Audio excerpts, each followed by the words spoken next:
Video about Corel PhotoPaint 2021 Mac. Today I'm going to show how to fix a photo that has overexposure in it. You'll see it's pretty simple actually. So click on the File menu, Open, and you'll see on my desktop I have a folder called Recording. I'll select my file number 3 JPEG and click Open.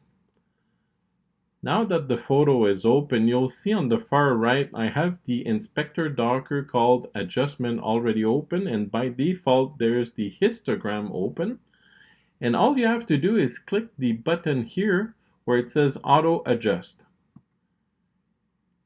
And you see the photo was automatically adjusted. You see my overexposure is on the right, but it fixed it by moving all the pixels for the overexposure a bit to the left to make it more equal. So that's it. It's as simple as that. Hopefully this helped. Thank you very much. Have a good day.